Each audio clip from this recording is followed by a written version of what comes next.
Hello and welcome to Bob Dale Glove Sports here on Shaw TV. I'm Jordan Greenlee. The Edmonton Oil Kings recently completed a 5-game homestand that saw them take 9 out of a possible 10 points and move back to the top of the Eastern Conference standings. But now another difficult challenge lies ahead as they head out on their annual rodeo road trip that'll have them playing 6 games over the next 8 days. We're going into PA. We owe them a little bit. They beat us here early in the season.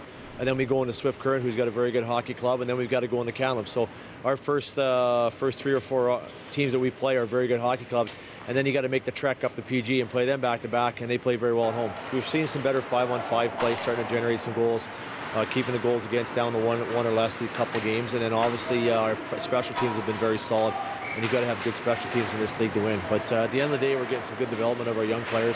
We're starting to see some of our guys that were from here last year starting to get back to that same game-like play. TJ Foster is one of the top scorers once again for the team with double digits in both goals and assists. The challenge now for the coaching staff is managing his time out on the ice. TJ's, one of those guys leads by example, but he's a skilled centerman. Plays a lot of ice for us, penalty kill and power play, and we demand a lot out of him. And the biggest thing for him is just shift management, kind of keeping those shifts under a minute, and then not wearing himself down as the game goes along. He's the type of kid that takes so much energy out of his body that he starts to drop weight, so we got to try and manage that a little bit better. Managing that fatigue will be a key for the whole team on this trip with 3 back-to-back game situations.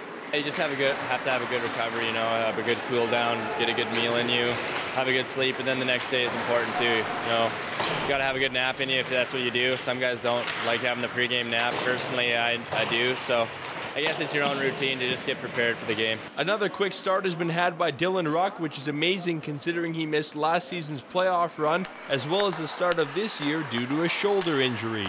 Yeah, it's disappointing last year. Obviously, I get to play, but gave me a lot of motivation this summer to get my shoulder in shape and get myself back in shape as well. So, it's been a good start for me, and we're kind of getting on a roll here, which is nice. So hopefully we can keep it going.